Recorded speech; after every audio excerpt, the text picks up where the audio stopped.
پتہ چلے دورہ صحیح بخاری سے کہ بخاری ہے کیا، بخاری کیا ہے۔ اپنے آپ کو کمپلیکس میں سے نکال دو۔ اہل سنت کا نقص ہے کہ مقدمہ آپ کا مضبوط ہے،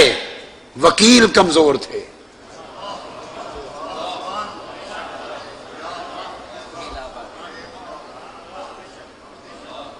آپ کے عقائد مطابق قرآن ہے، آپ کے عقائد مطابق سنت و حدیث ہیں، آپ کے عقائد وہی ہیں جو بخاری میں ہیں، جو مسلم میں ہیں، جو ترمذی میں ہیں، ابو داؤد میں ہیں، جو امام اعظم کے ہیں، جو مالک کے ہیں، جو شافعی کے، احمد بن حنبل کے ہیں۔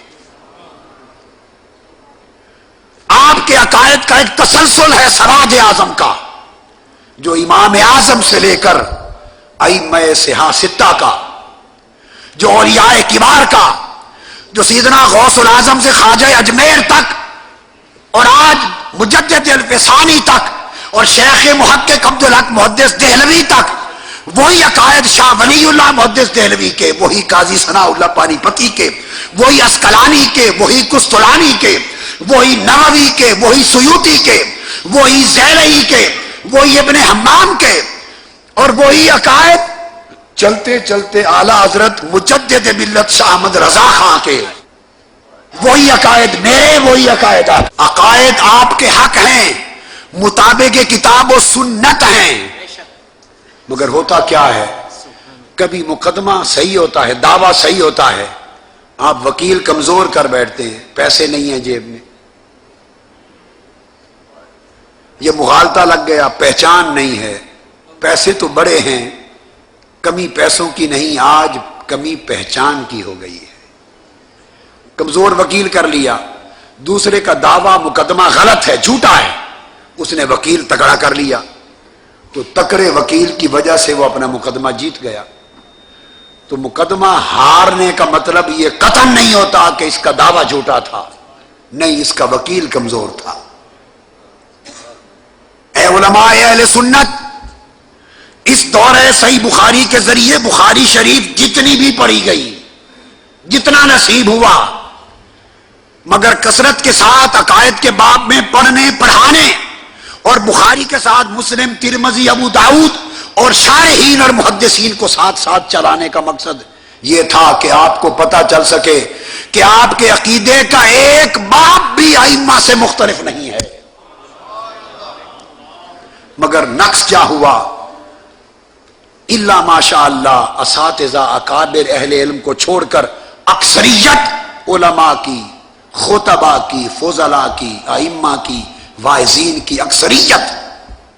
نے کتاب و سنت کے علم سے کنارہ کشی کر لی۔ کتنے ہیں جو رات دن کتب حدیث کھنگالتے، کتنے ہیں جو قرآن کو سینکڑوں تفاسیر کے ساتھ پڑھتے رہتے ہیں، کتنے ہیں جن کی رات دن بخاری، مسلم، ترمذی کے ساتھ بسر ہوتی ہے،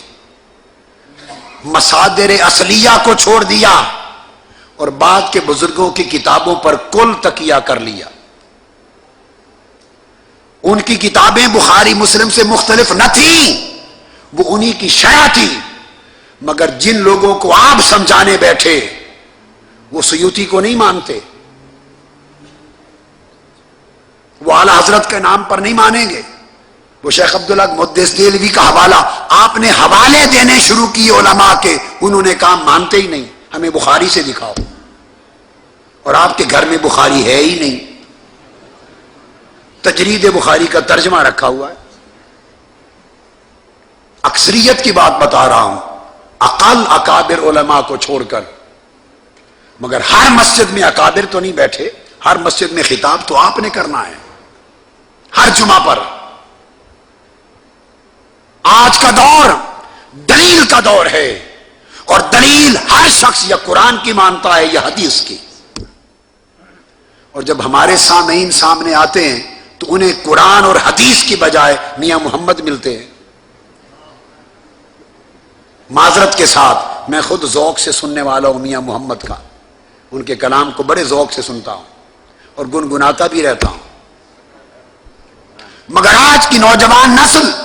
وہ کہتی ہے ہم آپ سے بخاری کا حوالہ مانگتے ہیں، مسلم کا مانگتے ہیں، ترمذی کا مانگتا ہے، صحاح کا مانگتے ہیں، ہمیں کتاب و سنت کی دلیل سے سمجھاؤ۔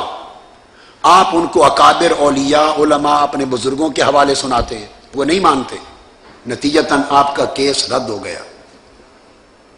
وہ دوسروں کے پاس گیا، اس کا عقیدہ غلط ہے، تطبیق غلط ہے، معنی غلط ہے، مراد غلط ہے، تشریح غلط ہے، مسئلے کا اخذ کرنا غلط ہے، فہم غلط ہے، مگر وہ تیزی کے ساتھ رٹی ہوئی حدیثوں پہ حدیثیں پڑھتا جا رہا ہے۔ اس کو پتا ہے کہ ان سننے والے غریبوں کو نہ عربی آوے نہ بخاری آوے، ان کو عربی اور بخاری تو آتی نہیں، نہ مسلم اور ترمذی آتی ہے، ان کو کیا خبر؟ ان کو فقط اتنا پتا ہے کہ سبحان اللہ حدیثیں سنا رہا ہے، بے شک وہ عربی زبان میں کچھ اور ہی بولے جا رہا ہو۔ اس نے آیتیں پڑھ دی، آپ کو کچھ خبر نہیں کہ آیت کا یہ مورد بھی ہے،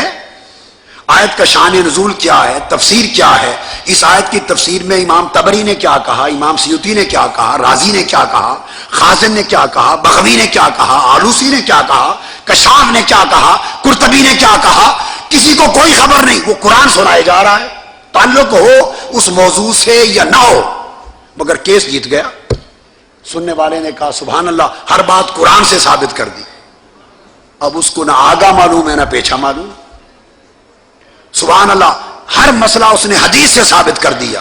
اب اس کو کیا پتا کہ ثابت کیا کیا ہے،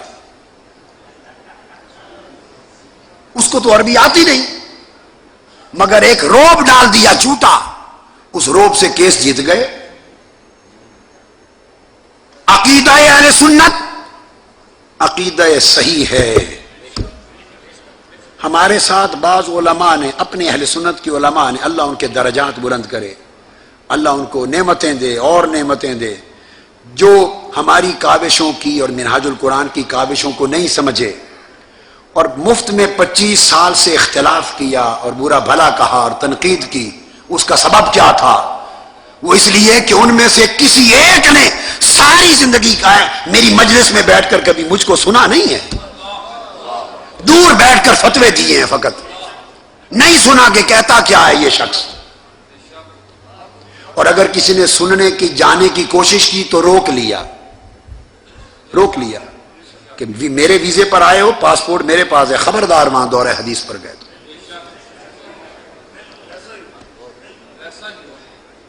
سننا نہیں ہے، پڑھنا بھی نہیں ہے، بس کہتے چلے جانا ہے۔ نتیجہ کیا ہے؟ اختلاف کی وجہ یہ ہوئی کہ عقیدہ ہم نے وہ بیان کیا، اکابر کو، ہم سے بڑھ کے بھی کوئی اکابر کو مانتا ہے؟ ہمارا تو لمحہ لمحہ اکابر کے جوڑوں کی خیرات پر ہے،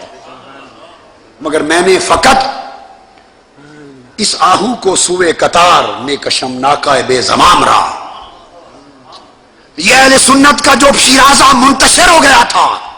اور علم کی دنیا میں پستی آ گئی تھی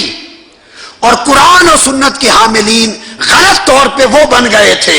اور آپ سے امامت اور قیادت علم کی چھینی جا رہی تھی، میرا گناہ صرف یہ ہے کہ قرآن اور حدیث کی شمع لے کر میں نے علم کی قیادت ان سے چھین کر پھر آپ کو دے دی ہے۔ شرق سے غرب تک،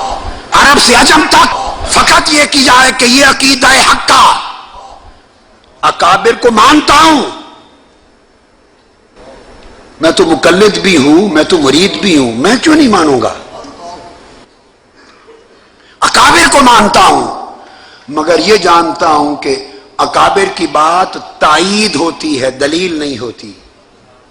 دلیل کتاب و سنت ہوتی ہے۔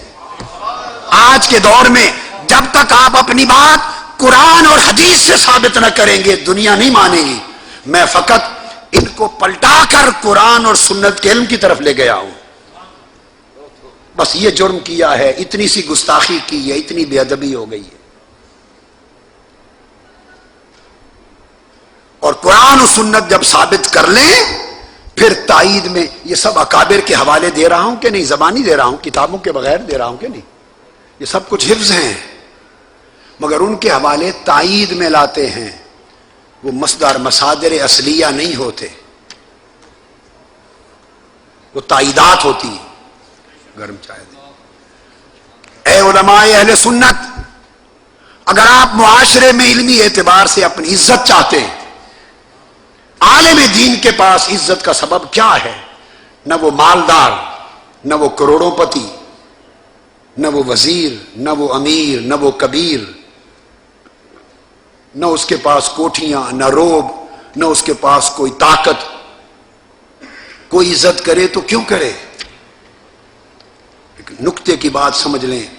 ایک عالم دین کی عزت کے صرف دو سبب ہیں، صرف دو سبب ہیں۔ اس کے پاس علم مضبوط ہو اور اس کے پاس عمل صالح ہو، بس بس